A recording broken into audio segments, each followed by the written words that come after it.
Good morning, children. It's library time. Today, we are going to read one storybook. The title is How the Camel Got His Hump. Do you want to read this storybook? So please sit down nicely, open your eyes and open your ears.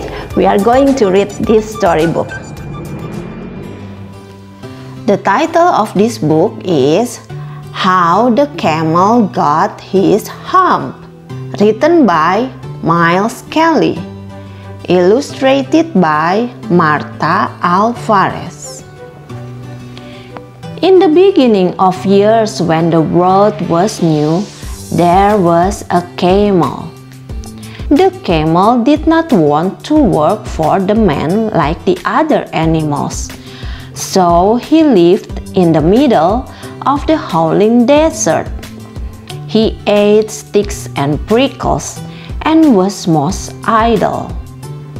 When anybody spoke to him, he said, "Hump, just hump, and no more." On Monday, the horse went to see the camel. The horse had a saddle on his back and a bit in his mouth. He said, "Camel, come out and trot like the rest of us." "Hump," said the camel. And the horse went away and told the man. On Tuesday, the dog went to see the camel. The dog had a stick in his mouth. He said, "Camel, come and fetch like the rest of us." "Hump," said the camel. And the dog went away and told the man. On Wednesday, the ox went to see the camel. The ox had a yoke on his neck. He said, "Come and plow like the rest of us." "Hump," said the camel, and the ox went away and told the man. That evening, the man called the horse and the dog and the ox together. He said, "That camel in the howling desert won't work. You three must work double to make up for it." That made the horse and the dog and the ox very angry. So they held a powwow on the edge of the desert. The idle camel strolled by and laughed at them. Then he said, "Hump," and went away again. So the three animals went to the genie in charge of all deserts and told him their problem. The horse said, "There's an animal in the middle of your howling desert who is idle and won't work." "That's my camel," said the genie in surprise. "What does he say about it?" "He says, 'Hump,'" said the ox. The genie flew off at once. The genie found the camel being idle. "Camel, what's this I hear of you doing no work?" asked the genie. "Hump," said the camel. So the genie began to think a great magic.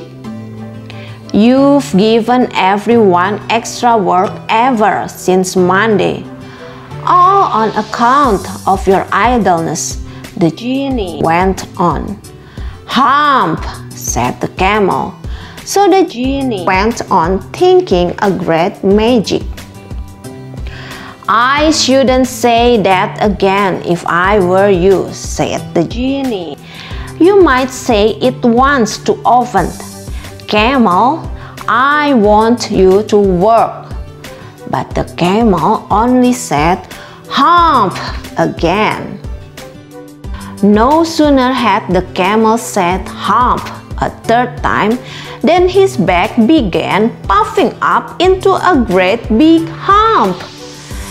"There," said the genie, "that's your very own hump that you've brought upon your very own self by not working."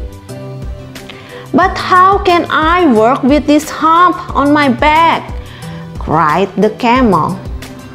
"You would not work for 3 days.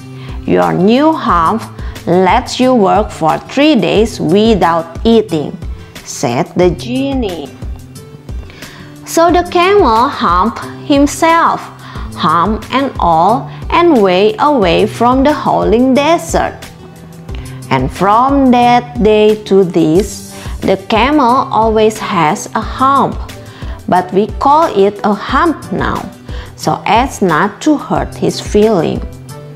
But he has never yet caught up with the 3 days that he missed at the beginning of the world. And he has never yet learned how to behave. The end. How was the storybook, kids? It was very nice, wasn't it? From the storybook, we learned a lot. We learned that we have to help each other. We have to use our time wisely. If you have time to learn, you have to learn. Or if you have time to work, you have to work. You have to do your best to please the people who are around us. Children, from this story, the camel didn't want to work, so the friends didn't like him. Do you want to be like the camel? I don't think so. I'm sure that all of you like to study hard and help each other. So use your time wisely. If your mom says that it is your time to study, you have to study. So please obey your parents and use your time wisely. That's all for today. See you next time. Bye-bye.